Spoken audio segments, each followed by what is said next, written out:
जय हिंद प्यारे साथियों, रोजगार दो पे आप सभी का स्वागत है। आशा आप सभी अच्छे होंगे, अपनी तैयारी को बहुत अच्छे से कर रहे होंगे और तब तक करते जब तक आपके हाथ में फाइनली आपका रिजल्ट ना आ जाए। बस रेगुलरिटी और पेशेंस दोनों मेंटेन रखिए, आपकी सफलता आपके हाथ में होगी। 2026 उत्तर प्रदेश में ऐसा वर्ष होने वाला है जिसमें उसी साल आपका एग्जाम होगा और उसी साल आपकी नौकरी लग जाएगी। तो बहुत बढ़िया आपके लिए चांस है, बहुत बढ़िया आपके लिए अवसर आ गया है, क्योंकि 27 में इलेक्शन है तो 26 में एकदम बम्पर भर्ती आएंगी और ज़्यादा से ज़्यादा भर्तियां उसी वर्ष पूरी हो जाएंगी। तो बहुत बढ़िया अवसर है, तो इसी अवसर को आपको भुनाना है। आपने अगर पेट दिया है तो पेट के थ्रू आपकी जो भी वैकेंसीज आ रही हैं, अगर आप उसमें अप्लाई तो करेंगे बिल्कुल। 25 रुपये फीस है, आपको अप्लाई ज़रूर करना चाहिए। देखिए, कट ऑफ के चक्कर में अभी मत पड़िए कि इतनी है तो हम अप्लाई करें। अप्लाई करिए। होना, शॉर्टलिस्ट होना ना होना, करना ना करना, वो आयोग का काम है। आपका काम क्या है? अप्लाई करना। आपने पेट क्वालिफाई किया, मेहनत करिए, 3 साल के लिए वैलिड सर्टिफिकेट आपके पास है, अप्लाई करिए।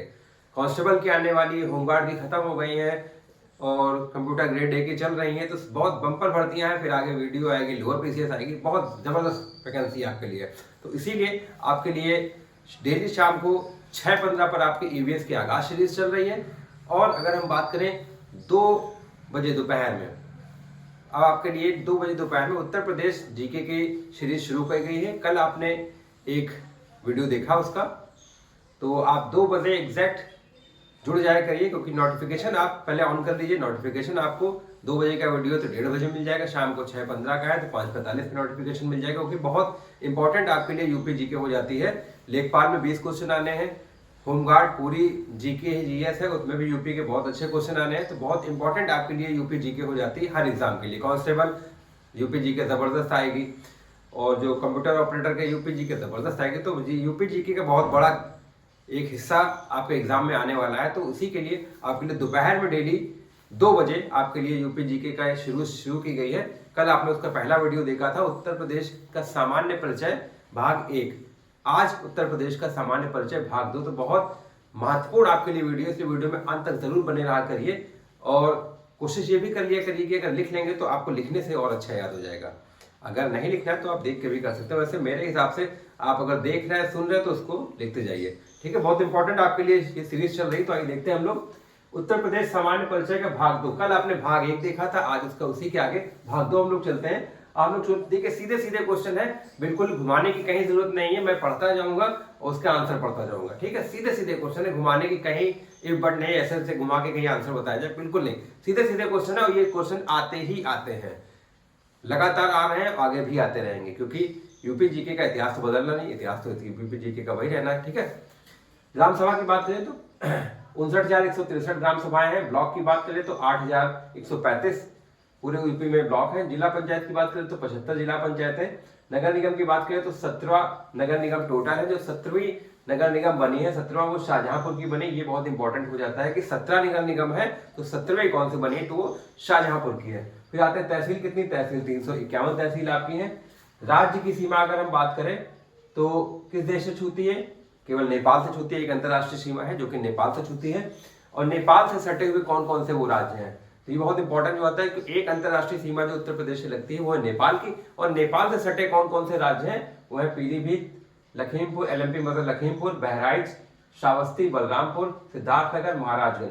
तो ये आपके 7 जिले हैं जो नेपाल से छूते हुए हैं हमारे उत्तर प्रदेश के। और एक अंतरराष्ट्रीय सीमा जो हमारा राज्य बनाता है, किससे बनाता है? नेपाल से बनाता है, ठीक है। तो पीलीभीत, एलएमपी मतलब लखीमपुर, बहराइच, श्रावस्ती, बलरामपुर, सिद्धार्थनगर, महाराजगंज, तो आपके लिए बहुत महत्वपूर्ण है। फिर आते हैं हम लोग हिमाचल प्रदेश की सीमा किससे छूती है, तो हिमाचल प्रदेश की सीमा केवल एक जिले से छूती है, वो है जिला सहारनपुर। हिमाचल प्रदेश ऐसा राज्य जो सबसे कम सीमाएं उत्तर प्रदेश से साझा करता है, केवल एक जिले से, वो है सहारनपुर। फिर आते हैं उत्तराखंड, कितने जिले से छूता है?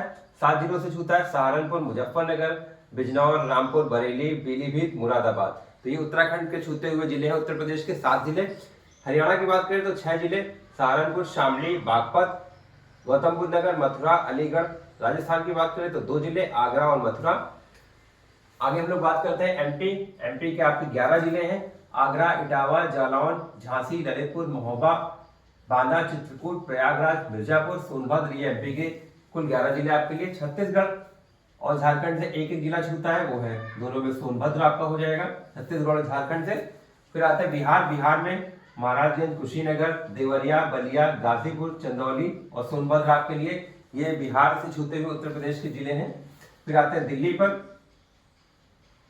दिल्ली में आते हैं दिल्ली, गौतम बुद्ध नगर और गाजियाबाद 2 जिले छूते हैं दिल्ली से। फिर आते हैं मध्य प्रदेश, केवल 1 जिला छूता है, ललितपुर मध्य प्रदेश से छूता हुआ। फिर आते हैं हम लोग एनसीआर। एनसीआर में कौन कौन से जिले हैं? एनसीआर के जिले जो उत्तर प्रदेश से छूते हैं, गाजियाबाद, गौतम बुद्ध नगर, बुलंदशहर, हापुड़, मेरठ, बागपत, शामली, मुजफ्फरनगर। और जो एरिया ये कवर करते हैं लगभग 14,826 वर्ग किलोमीटर का एरिया एनसीआर का। जो एनसीआर में है, एनसीआर में 8 जिले हैं, तो कितना एरिया कवर करते हैं? 14,826 वर्ग किलोमीटर का एरिया ये कवर करते हैं एनसीआर के 8 जिले ये। अब एनसीआर की तर्ज पर ही उत्तर प्रदेश में एससीआर बनाया जा रहा है।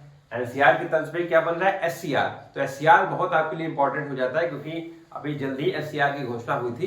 तो एससीआर आपके लिए एनसीआर की तर्ज पे जो एससीआर बन रहा है, मतलब जैसा विकास एनसीआर के जिलों का हो रहा है, हुआ है, वैसा ही विकास आगे एससीआर के जिलों में करने की योजना है पूरी। तो उसमें 6 जनपद है। पहले बहुत इंपॉर्टेंट हो जाता है कि एनसीआर में कितने जिले? तो एनसीआर में 8 जिले। एससीआर में कितने जिले? तो 6 जिले। 6 जिले कौन कौन से? वो लखनऊ मंडल के देखिए जिले हैं, लखनऊ, हरदोई, सीतापुर, उन्नाव, रायबरेली और बाराबंकी। आरबीएल मतलब रायबरेली, बीबीके मतलब बाराबंकी। तो एनसीआर की तर्ज पर एससीआर में कुल कितने जिले हैं? संख्या 6 जिले। कौन कौन से हैं आपके? लखनऊ, हरदोई, सीतापुर, बाराबंकी, रायबरेली, उन्नाव। ठीक है, तो बहुत महत्वपूर्ण हो जाता है कि एनसीआर की तर्ज पर यूपी में और क्या गठित हुआ है? तो एससीआर गठित हुआ है। कितने जिले हैं? 6 जिले। तो 6 जिले कह सकते हैं, लखनऊ मंडल के जिले हैं अभी वो। और फिर आते हैं क्षेत्रफल की बात करते हैं। क्षेत्रफल में उत्तर प्रदेश का देश में कौन सा स्थान है? तो है चौथा स्थान, 7.33% के। राजस्थान पहले स्थान पर है, 10.4। मध्य प्रदेश दूसरे स्थान पे है, 9.38। महाराष्ट्र तीसरे स्थान पे, 9.36। और यूपी हमारा चौथे स्थान पे, 7.33% पर। सबसे बड़ा जनपद उत्तर प्रदेश का लखीमपुर, 7,680 वर्ग किलोमीटर जिसका एरिया है। सबसे छोटा जनपद हापुड़ है, 660 वर्ग किलोमीटर का एरिया है। और फिर आते हैं अक्षांशीय विस्तार और देशांतरी विस्तार कितना है उत्तर प्रदेश का? तो अक्षांशीय विस्तार पे आते हैं 23 डिग्री 52 मिनट से 31 डिग्री 28 मिनट उत्तरी अक्षांश। देशांतरी विस्तार की बात करें तो 77 डिग्री 5 मिनट से 84 डिग्री 38 मिनट पूर्वी देशांतर पर उत्तर प्रदेश की स्थिति है। सर्वाधिक राज्य से सीमा स्पर्श करने वाले जिले कौन से हैं? सोनभद्र 4 राज्यों से, एमपी, बिहार, झारखंड, छत्तीसगढ़, सहारनपुर, ये 3 राज्यों से है। ठीक है, फिर आते हैं सर्वाधिक बड़ा शहरी क्षेत्र कौन सा है? सर्वाधिक बड़ा शहरी क्षेत्र हमारा लखनऊ है जो कि उत्तर प्रदेश की राजधानी है। और सर्वाधिक छोटा शहरी क्षेत्र श्रावस्ती। और फिर सर्वाधिक बड़ा शहरी आबादी, जहां पर देखिए शहरी क्षेत्र की बात करें तो लखनऊ में, शहरी आबादी की बात करें तो है गाजियाबाद। ठीक है, सबसे बड़ा शहरी आबादी, सर्वाधिक बड़ा शहरी आबादी वाला जिला तो गाजियाबाद। क्षेत्रफल की बात करेंगे तो वो है लखनऊ। सबसे कम में देखिए वही छोटा और कम में दोनों में श्रावस्ती है, चाहे वो संख्या के हिसाब से बात करें चाहे क्षेत्रफल के हिसाब से बात करें। ठीक है, तो बहुत महत्वपूर्ण आपके लिए उत्तर प्रदेश की जीके, जो कि हर एग्जाम में आपके लिए इंपॉर्टेंट है और डेली आपके लिए सीरीज शुरू की गई है। दोपहर में 2 बजे आप इसको डेली देख सकते हैं। और क्योंकि हर एक एग्जाम में जीके का, यूपी जीके का बहुत इंपॉर्टेंट महत्व है, बहुत इंपॉर्टेंट रोल है, तो इसलिए वीडियो में अंत तक जरूर बने रहिए क्योंकि वीडियो का हर एक पार्ट बहुत महत्वपूर्ण होता है। कि किताब में तो बहुत कुछ लिखा, उतना नहीं पढ़ना है आपको सिलेक्टेड पढ़ना है। वो सिलेक्टेड मैं आपको दे रहा हूं, तो आप वहां से डायरेक्टली यहां से आप पढ़ सकते हैं। और जो पॉइंट आपको मेरे हिसाब से, तो आप सुनते जाइए, लिखते जाइए, आप उसको देखिए और लिखते जाइए। ठीक है, क्योंकि लिखने से आपको, आप सुनेंगे 1 बार क्लिक होगा, फिर लिखेंगे 2री बार क्लिक होगा, जब रिवाइज करेंगे 3री बार क्लिक होगा, तो आपको रट जाएगा। जैसे आप क्वेश्चन देखोगे आप क्लिक करेगा, ये आंसर सटा।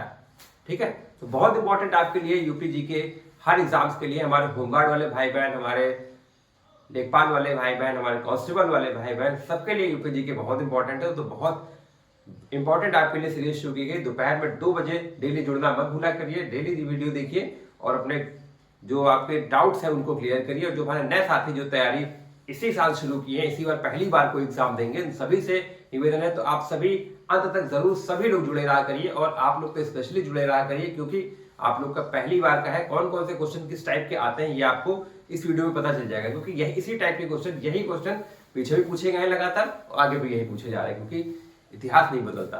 ठीक है, तो ऐसी अपडेट्स के लिए रोजगार बाबा के साथ जुड़े रहे। शाम को 6:15 पर, दोपहर में 2 बजे, सुबह 9:30 बजे। ठीक है, तो बहुत इंपॉर्टेंट आपके लिए सीरीज चल रही है, आपके लिए बहुत महत्वपूर्ण वीडियोस आ रहे हैं, तो इसलिए चैनल के साथ जुड़े रहें। जय हिंद, जय भारत।